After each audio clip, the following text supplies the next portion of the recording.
Hello everyone, welcome to The Green Man. Hope you're all good and well. It's been about a month since I did my top 10 sci-fi flicks, or sci-fi films of the 2010s, and so as a natural follow-up, I'm going to do my top 10 horror flicks of the 2010s. Now, I think in the 2010s, I found myself delving much more into the international movie scene. I always think, though, that a lot of independent horror films have been better than the ones that have come out from the Hollywood machine.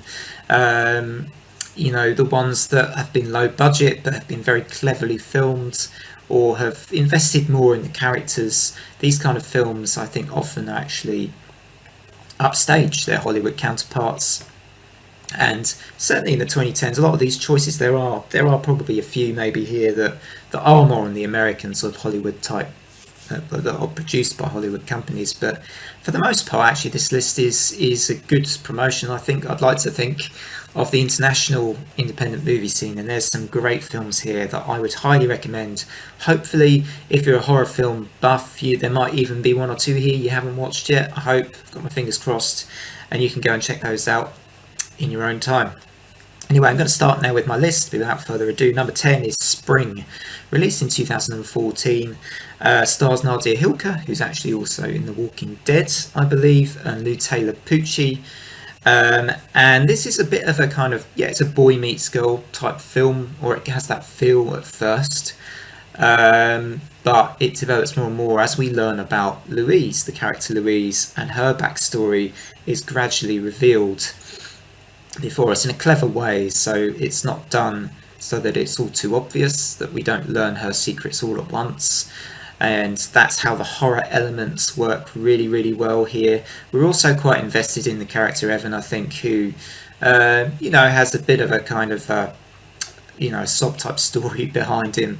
And so we have some sympathy, I think, for him as a character. So that builds some strength in the foundation of the story and the film as a result, which is beautifully shot, and has a nice score to it as well. So I highly recommend Spring from 2014 if you've not seen that one before. Number 9 is A Girl Walks Home Alone at Night, released in 2014. This is an Iranian vampire film with a bit of a twist to it. I think it has although it is an Iranian film, it has a very westernized kind of feel to it, a bit of almost a Sergio Leone type feel, which I love. The film is pretty slow paced too, which would also be a sort of feature of a Leone film.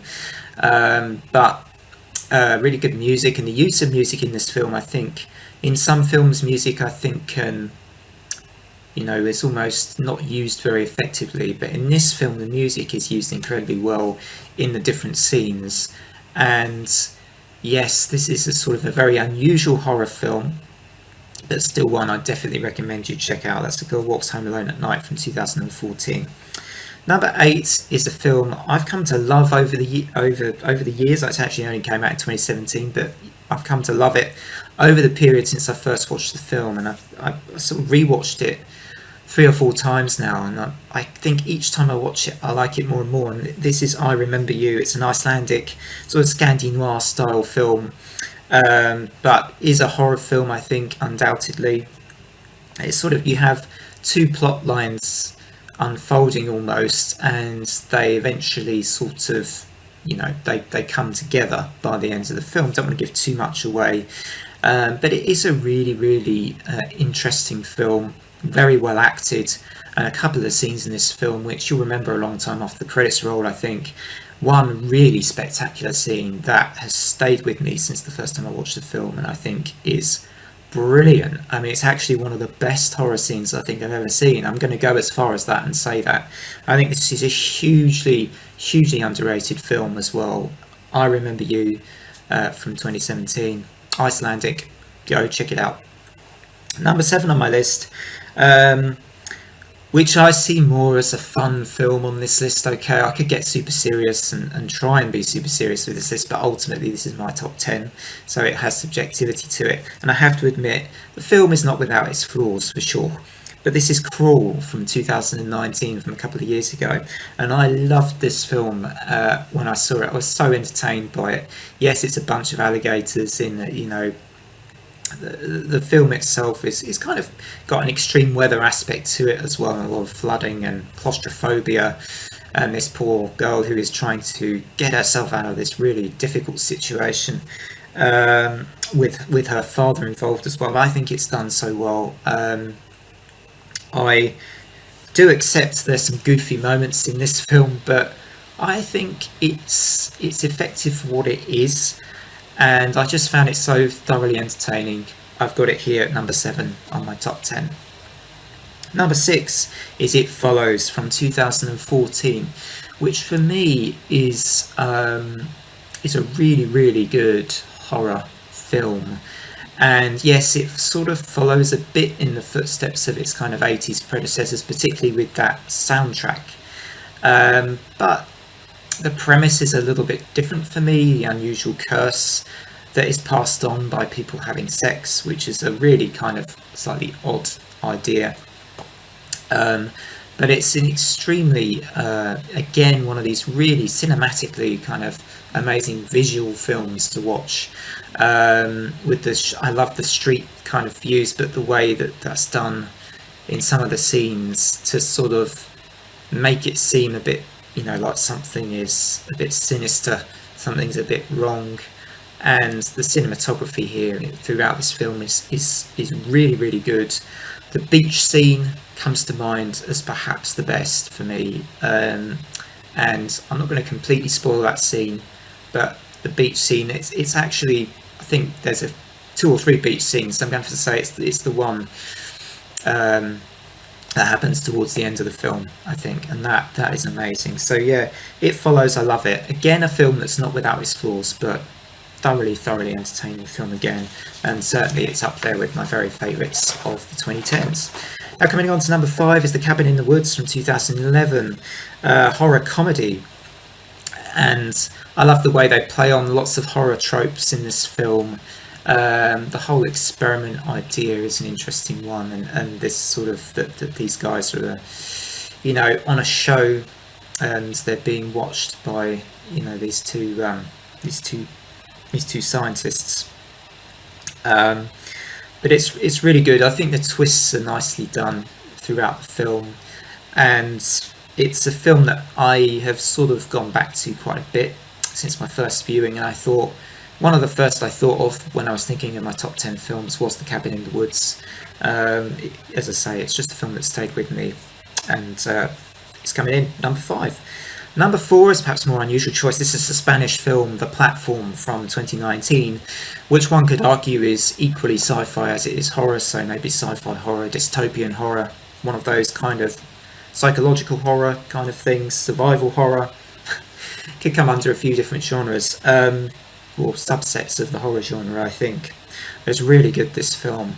It reminded me a little bit of Cube from the 1990s. I loved the concepts though of all the food kind of moving down the floors on this great big table, and people obviously fighting to survive. The more privileged obviously you find in not giving much regard to those on the lower floors. The whole idea of it was just wonderful, and very revealing, as a sort of almost a sort of social awareness type of film, but superbly done. Definitely one of my favourites from the 2010s, even though it's a pretty recent one as well, just from a couple of years ago, and really, really good. Number 3 on my list, we're going to Scandinavia again, we're going to Norway this time, for a Norwegian horror flick called Troll Hunter from 2010, and this remains undoubtedly one of my favourites from the 2010s. I think this is a brilliant film which has a good story. It's sort of found footage-esque in a lot of its telling, which is done very, very well. The trolls are really well imagined, and the different types are very well thought out, and the sort of comedy aspects are not done are done very subtly, I think, very well too, and yet the film retains, I think, a bit of a, I wouldn't say I was scared by this film, but I think there were the odd scene which is a little bit sort of unnerving, and makes this film a must-see. Troll Hunter from 2010. Number 2 is, perhaps unsurprisingly somewhat, one of the biggest horror films of the 2010s. Stars Toni Collette and Alex Wolff. Hereditary. Had to have this very high on my list because I thought it was an outstanding horror film. I could have had Midsummer in this list as well, but I think that's more of an honourable mention for me. I think Hereditary is Ari Aster's kind of masterpiece. And wow, there are scenes in this that are going to stay with you a long time after the credits roll. Very disturbing. Plays on our fears, I think, or one of our kind of, real intrinsic fears of there being a curse in the family or something that we inherit in our families that, there's nothing we can do about and is just with us and you can't, shake it off. Heredity's fantastic. Always a big fan. I feel like Toni Collette's performances are always just so good, and she's amazing in this film. Hereditary comes in as my number 2 choice for the 2010s. Number one, we're on to the favourite film now, my ultimate favourite film, of course, of the 2010s. And this is a Korean film. This is Train to Busan from 2016. A film which gets you nicely invested in the characters. I'd like to say that up front. I mean, a lot of horror films treat people pretty much as just like the red shirts of Star Trek. They're just there to be killed off. And that's the only reason they're in the film, because they're going to be killed off. And I know a lot of these films like this have pretty good characters in, to be honest. But you're really invested in the characters, I think, in Train to Busan. There's a lot of emotion investment in the film, so when the emotion moments come along, they're extremely effective. And the action scenes, their edge of your seat stuff. I can't really be too critical of this film at all, and it is my number 1 choice because I think it's an amazing film. And when I thought about what was my number 1, Train to Busan was easily in my shortlist, and I've decided, I think, of this list, it's probably the best and it's my favourite. Thanks all for watching. I hope you enjoy the rest of what's left of your days. I do cover, obviously, on this channel a lot about music as well as my film and TV stuff, sci-fi, horror and fantasy stuff. So feel free to check out the videos on this channel, to like and subscribe if you've enjoyed this video. Otherwise, hope to see you around next time. Take care. See ya.